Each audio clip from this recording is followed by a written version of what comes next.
اعوذ باللہ من الشیطان الرجیم بسم اللہ الرحمن الرحیم الحمد للہ رب العالمین الصلاۃ والسلام علی سیدنا و نبینا و حبیب قلوبنا و طبیب نفوسنا و شفیع ذنوبنا خاتم النبیین ابی القاسم محمد صلی اللہ علیہ وآلہ الطیبین الطاہرین المعصومین والصلاۃ والسلام علی سید الوصیین و امام المتقین و امیر المؤمنین مولانا علی ابن ابی طالب علیہ السلام ولعن اللہ علی اعدائہم اجمعین۔ بسم اللہ الرحمن الرحیم۔ آج اپنے سامعین کی خدمت میں جناب زینب عالیہ سلام اللہ علیہ کا یزید کے دربار میں خطبہ پیش کر رہا ہوں۔ کچھ نام اتنے مقدس اور اتنے پاک و پاکیزہ ہیں کہ یہ نام زبان سے دہرائے نہیں جاتے، اس لیے میری کوشش یہ ہوگی کہ کم از کم ان بیوی کا نام اپنی زبان سے لوں۔ بی بی سلام اللہ علیہ کے والد محترم مولا کائنات علی ابن ابی طالب علیہ السلام ہیں۔ آپ کی والدہ جناب فاطمہ زہرا سلام اللہ علیہ ہیں۔ آپ نبی اکرم حضرت محمد مصطفیٰ صلی اللہ علیہ وآلہ وسلم کی نواسی اور جناب امام حسن علیہ السلام اور امام حسین علیہ السلام کی بہن ہیں۔ آپ کی ولادت 5 جمادی الاول 6 ہجری کو مدینہ منورہ میں ہوئی۔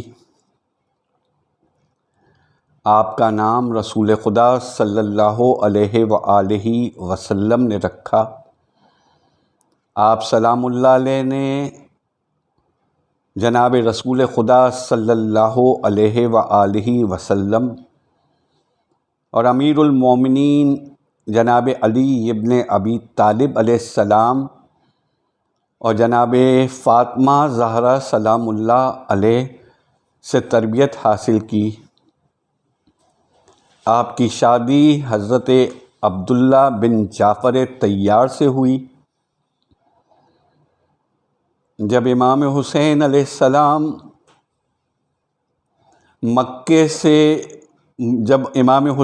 السلام مدینے سے مکے اور مکے سے کوفے کی طرف روانہ ہوئے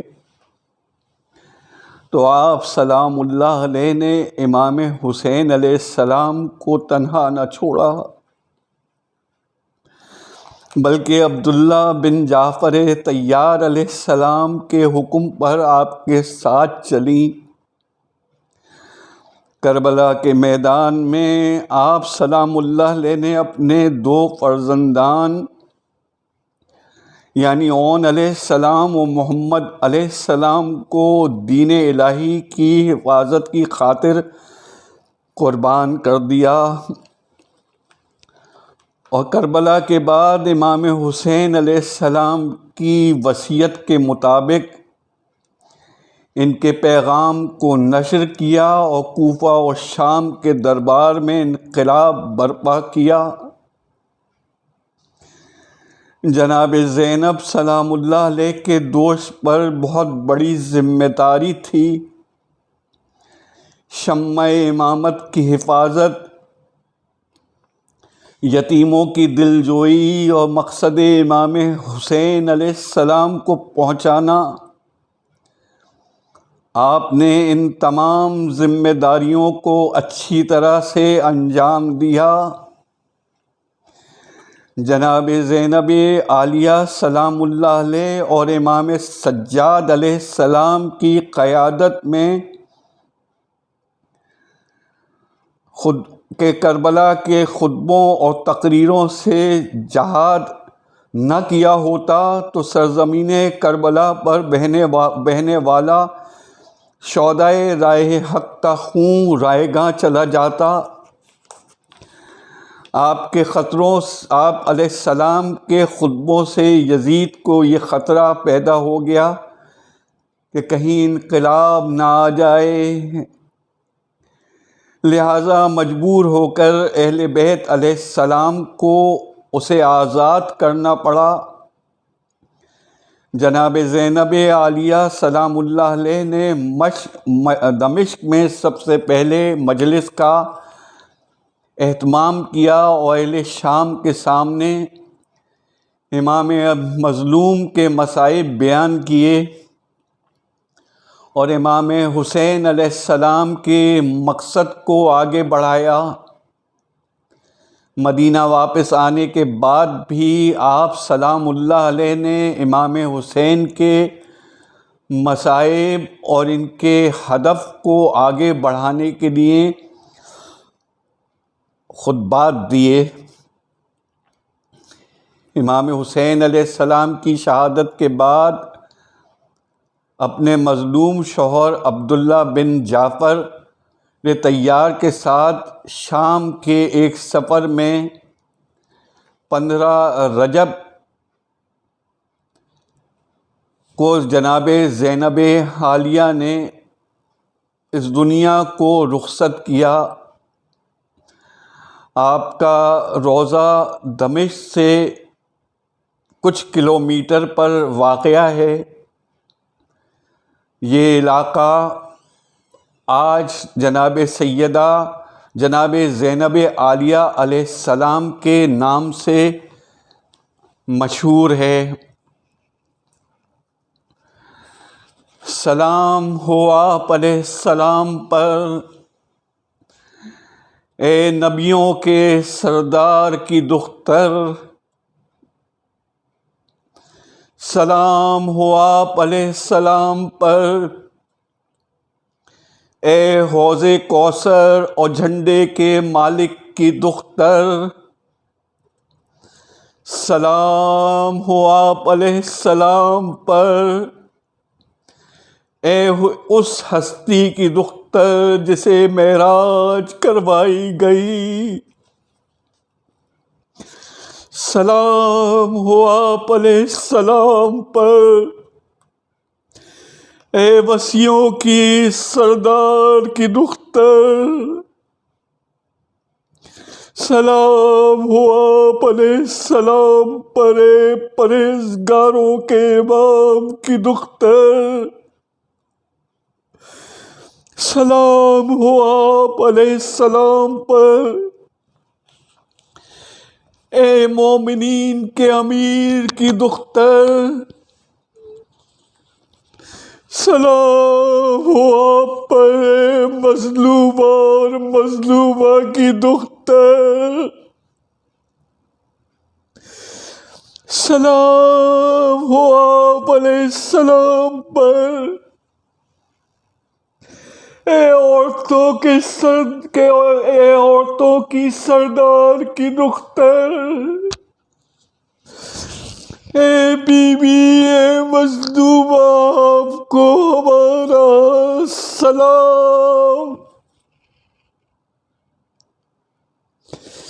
سامعین گرامی، ہماری مجبوری ہے کہ ہم جب آپ ان حضرات کی ان ہستیوں کے فضیلتیں بیان کریں، ان کے فضائل بیان کریں، تو آنکھوں سے اشک جاری ہو جاتے ہیں۔ بی بی کتنی بڑی مظلومہ ہے کہ اپنی آنکھوں کے سامنے بھائی کو ذبح ہوتے دیکھ رہی ہے۔ مولا ابو الفضل العباس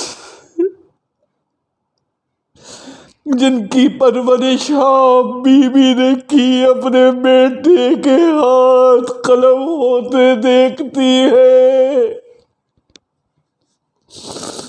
جناب علی اکبر کو ایڑیاں رگڑتے دیکھتی ہے۔ کس طریقے سے آپ نے بکھرے ہوئے خاندان کو اکٹھا کیا، مظلوم بچوں کو کس طرح سے آپ نے دلاسا دیا۔ اے بی بی، آپ نے جناب ام لیلا، جناب ام فروا کو کیسے دلاسا دیا، جناب رباب کی اجڑی ہوئی گود کو کیسے دلاسا دیا۔ کربلا کا تپتا ہوا صحرا ہے، چند بیویاں ہیں، چند بچے ہیں جو اونٹوں سے گر کر شہید ہوتے ہیں، ایک بیمار ہے جس کے ہاتھوں میں ہتھکڑیاں ہیں، پیروں میں بیڑیاں ہیں، گلے میں طوق ہے، گلیوں میں بازاروں میں ان بیویوں کو پھرایا جا رہا ہے۔ کربلا سے کوفہ، کوفے سے شام تک کا سفر ہے، اور ایک لعین تخت پہ بیٹھا ہوا سید الشہداء امام حسین علیہ السلام کے دندان پر چھڑیاں مار رہا ہے۔ وہ گستاخ اپنے آبا و اجداد کی فضیلتیں بیان کر رہا ہے اور کہتا جاتا ہے کہ آج میرے آبا و اجداد زندہ ہوتے تو کتنا مجھ پہ فخر کرتے، مگر جناب زینب عالیہ سلام اللہ علیہ، آپ شیر خدا امیر المومنین علیہ السلام کی بیٹی ہے، تمام تر حالات کے باوجود، تمام تر مصائب کے باوجود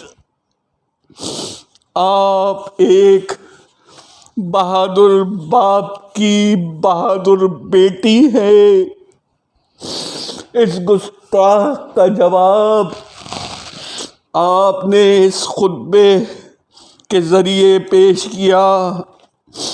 اور وہ خطبہ دربار یزید میں آپ سلام اللہ علیہ کا خطبہ۔ یزید کا دربار سجا ہوا تھا، شام کے امراء، بیرونی سفرا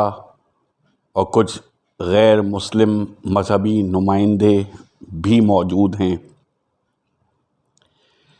اسی دربار میں امام حسین علیہ السلام کے اہل حرم کو رسن بستہ پیش کیا جاتا ہے، جبکہ ان کے سروں پر چادریں بھی نہیں۔ شام کے بازار اور دربار میں یہی اعلان کیا گیا کہ ایک خارجی کا سر لایا گیا ہے جس نے خلیفہ سے بغاوت کی، امام حسین علیہ السلام کے سر اقدس کو ایک تشت میں یزید کے تخت کے سامنے لا کر رکھا جاتا ہے۔ اپنی ظاہری فتح کے نشے میں یہ لعین جو یزید ہے اپنی چھڑی سے مولا امام حسین علیہ السلام کے چہرے مبارک پر مار رہا ہے، اور اسی خوشی کے عالم میں کفر آمیز اشعار کو پڑھتا جاتا ہے کہ بنی ہاشم نے ملک کے حصول کے لیے ڈرامہ کیا، ورنہ خدا کی طرف سے نہ کوئی خبر آئی اور نہ کوئی وحی اتری۔ کاش میرے اجداد جو بدر میں مارے گئے تھے وہ آج دیکھتے کہ میں نے کس طریقے سے نواسۂ رسول صلی اللہ علیہ وآلہ وسلم کو شہید کیا۔ یزید پلید کے اس تکبرانہ حرکت اور ملحدانہ قول کو دیکھ کر آپ سلام اللہ علیہ یزید سے مخاطب ہوتی ہیں اس انداز سے کہ اسے نہیں روکا بھی نہیں اور موقع بھی نہیں دیا، اسے روکنے کا موقع بھی نہیں دیا۔ آپ سلام اللہ علیہ فرماتی ہیں تمام تعریفیں اس خدا کی ہیں جو عالمین کا پروردگار ہے، اور صلوات ہو میرے جد پر جو پیغمبروں کے سردار ہیں۔ واقعاً خداوندہ نے سچ کہا ہے، پھر جن لوگوں نے برائی کی تھی ان کا انجام برا ہی ہوا، کیونکہ ان لوگوں نے خدا کی آیتوں کو جھٹلایا اور ان کے ساتھ مسخرہ پن کیا۔ رسول اکرم صلی اللہ علیہ وآلہ وسلم میرے جد ہیں، ہم آل رسول صلی اللہ علیہ وآلہ وسلم ہیں، رسول صلی اللہ علیہ وآلہ وسلم ہمارے ہیں، اے یزید وہ تیرے نہیں۔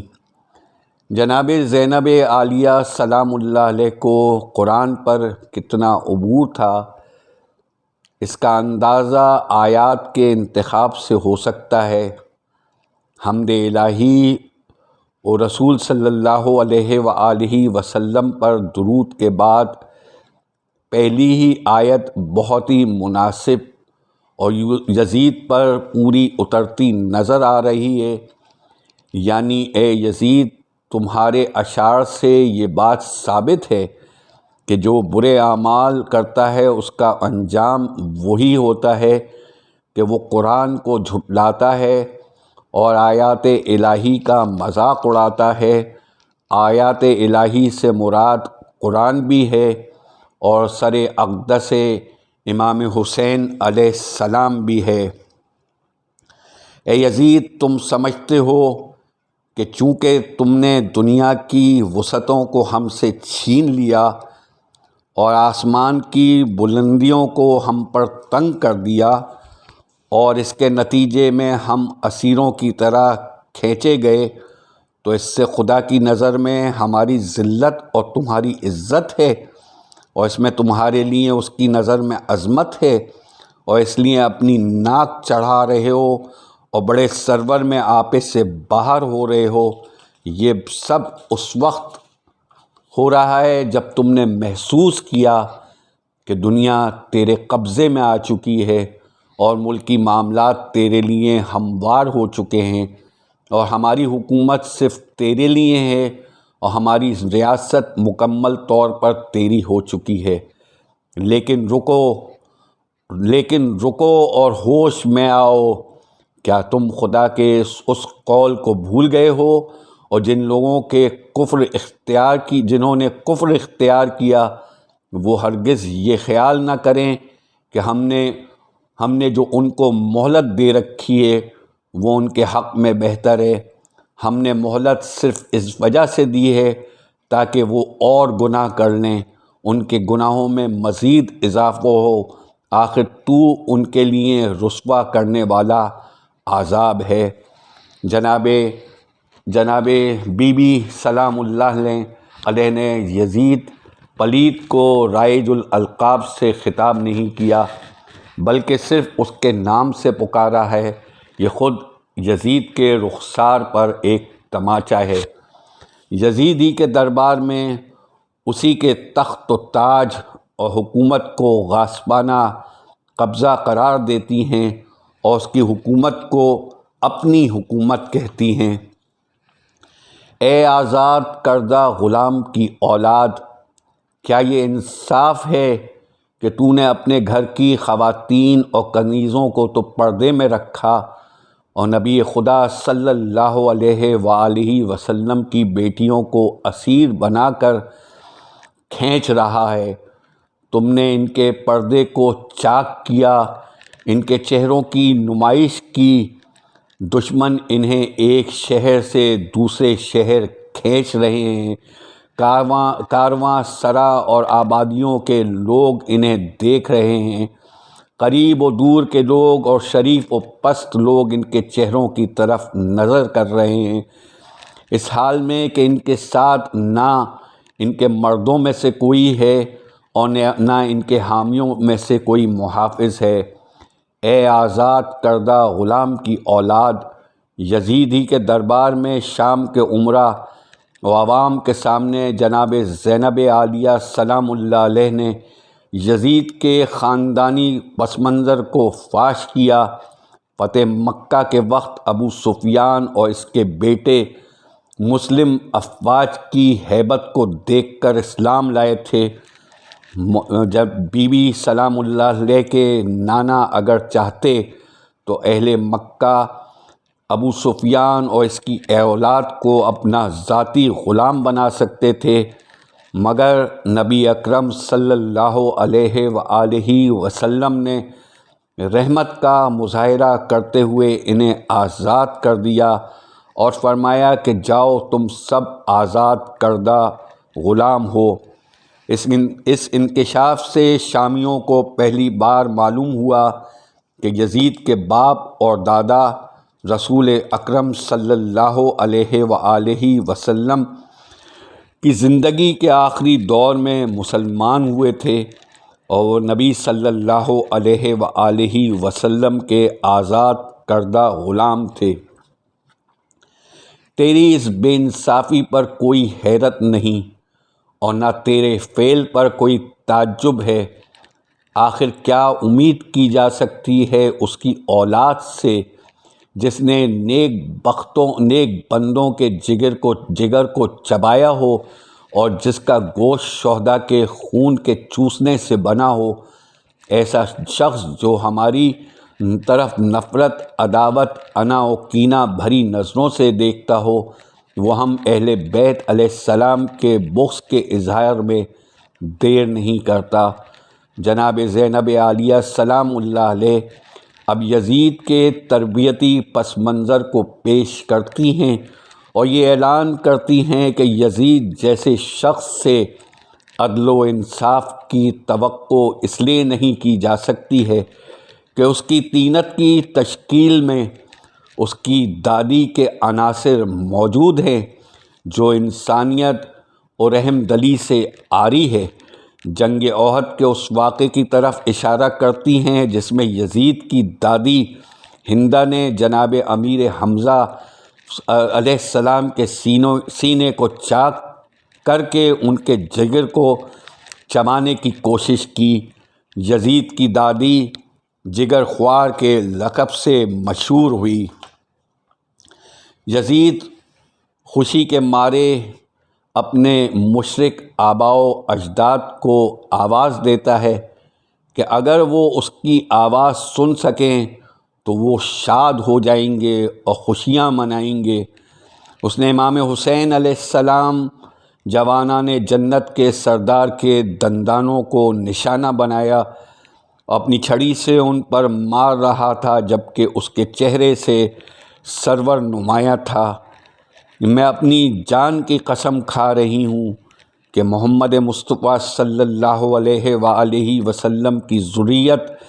اور آل عبد المطلب کے سورج یعنی حسین علیہ السلام کی خون ریزی کر کے تو نے دبے ہوئے زخموں کو کریدا ہے اور گڑے مردوں کو اکھاڑا ہے، اور تو اپنے بزرگوں کو آواز دے رہا ہے اور سوچتا ہے کہ تو انہیں پکار رہا ہے جبکہ وہ مردہ ہیں اور تیری آواز سن نہیں سکتے۔ عنقریب تو بھی ان کے ٹھکانے پہ پہنچے گا اور اس وقت پچھتائے گا کہ کاش تیرا ہاتھ شل ہو جاتے اور تیری زبان گنگ ہوتی اور جو تو بکواس تو نے کی ہے وہ نہ کی ہوتی اور جو گناہ تو نے کیا ہے وہ نہ کیا ہوتا۔ شامیوں کے سامنے جناب زینب علیہ السلام آل محمد صلی اللہ علیہ وآلہ وسلم اور آل ابو سفیان کے فرق کو پیش کر رہی ہیں۔ جس سر اقدس کی ہتک یزید کر رہا ہے وہ جوانان جنت کے سردار کا سر ہے، جو تو یزید کا ٹھکانہ آخرت میں کہاں ہونا چاہیے؟ اے یزید، ابھی تو اپنے مشرک آباء و اجداد کو آواز دے رہا ہے، لیکن عنقریب تیرا بھی ٹھکانہ وہی ہوگا اور اس وقت پچھتائے گا کہ کاش تیری زبان گنگ ہوتی اور یہ کفر آمیز اشعار زبان سے جاری نہ ہوئے ہوتے اور قتل امام حسین علیہ السلام میں ملوث نہ ہوئے ہوتے، لیکن اس وقت کا پچھتانا بے سود رہے گا۔ اے یزید، تجھے جو کرنا تھا تو نے کر دکھایا، لیکن تو نے اپنے ہی چمڑے کو نوچا ہے اور اپنے ہی گوشت کے ٹکڑے کیے ہیں، اور تو جلد ہی رسول خدا صلی اللہ علیہ وآلہ وسلم کے سامنے پیش کیا جائے گا، اس جرم کے ساتھ کہ تو نے حضرت صلی اللہ علیہ وآلہ وسلم کی ذریت کا خون بہایا اور ان کی عطرت اور جگر گوشوں کے حوالے سے حضرت صلی اللہ علیہ وآلہ وسلم کی حرمت کو پامال کیا، اور اس وقت خدا بند عالم محمد مصطفیٰ صلی اللہ علیہ وآلہ وسلم اور آل محمد علیہ السلام کو ایک ساتھ جمع کریں گے اور ان پر ظلم کرنے والوں سے بدلہ لیا جائے گا اور ان کے دشمنوں سے ان کا حق چھینا جائے گا۔ اے یزید، انہیں قتل کرنے کی خوشی سے سرشار مت ہو، اس لیے کہ خدا نے ارشاد فرمایا ہے اور خدا کی راہ میں شہید کیے گئے ہیں انہیں ہرگز